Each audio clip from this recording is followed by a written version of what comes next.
Wakanda Forever is the sequel to Black Panther, which came out in 2018. It is yet another film set within the Marvel Cinematic Universe. This film is once again directed by Ryan Coogler, who also directed the first Black Panther movie. Obviously, Chadwick Boseman, unfortunately, no longer with us, as he passed away before production on this movie began. But you have Denai Guerrero, you have Angela Bassett, Letitia Wright, Tenoch Huerta, I think that's his name, Martin Freeman, Lupita Nyong'o, Dominique, her last name starts with a T, I can't remember her actual last name. In the wake of T'Challa's unfortunate passing, Wakanda finds themselves open to a bunch of outside pressure, which is after their most natural resource that they have in their kingdom. And this pressure leads to a boiling conflict between Wakanda and this secret but powerful underwater nation known as Atlantis, but they can't call it Atlantis. Like, they're Atlanteans, but the movie can't call them Atlanteans, so we're gonna say it's Talokan. I think that's the name of their kingdom, Talokan. Boiling conflict between Wakanda and Talokan threatens to burst into all-out war.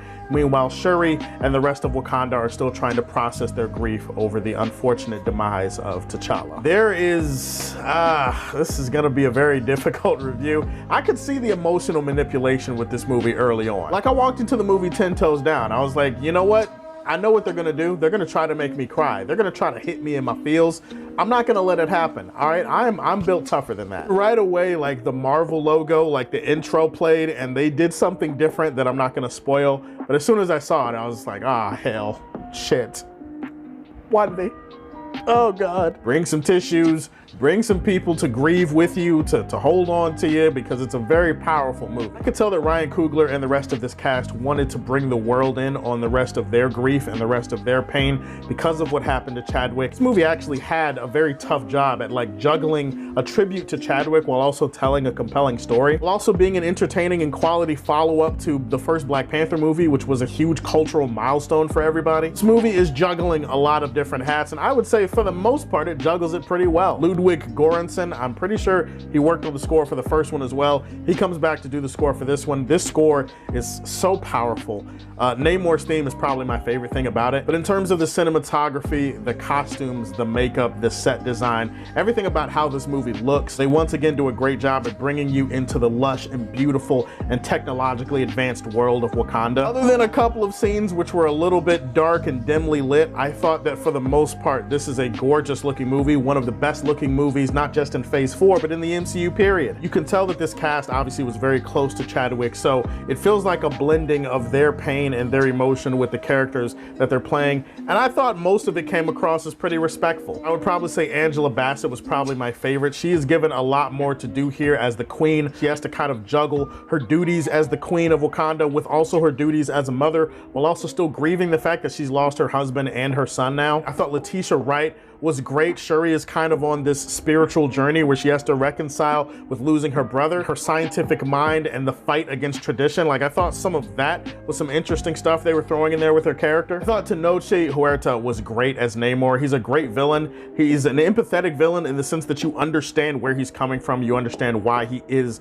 the way he is and why he feels the way he feels. They did go a little bit left with his motivations at a certain point in the movie. This is a film that's dealing with a lot of grief, obviously, and what grief can do to a people, what it can do to a person. There's also a heavy dose of colonialism that this movie is trying to tackle as part of, like, you know, the themes that it's going for. It's a very tense movie. I probably haven't seen this much emotion and tension since the first Black Panther movie, which I will remind you people was not really a comedy. If you're expecting the usual MCU comedy, are there some jokes in the movie? Yeah, there's gonna be some funny parts in the movie for sure. Probably since the last 10 minutes of Infinity War, or maybe like the first 20 minutes of Endgame, it's like those parts of those movies, but like for an entire movie. And this is a very long movie, so be prepared for that too. Overall, it has more action sequences. I think better made action sequences than the first film. It is a movie that is trying to serve as the ultimate tribute to Chadwick and T'Challa, and I think that his presence looms over everything that they do here in a really good way. And I thought that they gave a really great effort to that, and most of it really worked out. That doesn't mean that everything in the movie worked out, in my opinion. I do think this movie suffers from a little bit of what I like to call world building-itis, and I know that's not actually a word, but bear with me for a second here. In the effort to continue to build out and expand the MCU, the Marvel world, the Marvel universe, I feel like there are certain aspects of this movie, the side plots and some of the side characters, that feel like they're studio mandated. It feels like they're here because they have to build towards something else. I would say that more than anything kind of takes away from the pacing of the movie and makes this movie really feel a little bit slower at times, because you're spending a lot of time with some of these side characters and you don't really give a shit. You're really just focused on the Wakandan plot and this tension, this conflict between not Atlantis and Wakanda. Also, what affected the pacing is there are flat out just some scenes that I feel like could have been cut, could have been trimmed a little bit, and we could have gotten to the same point in really less time and it would have made more sense. My biggest issue with this movie is actually something that I can't spoil, and it's about something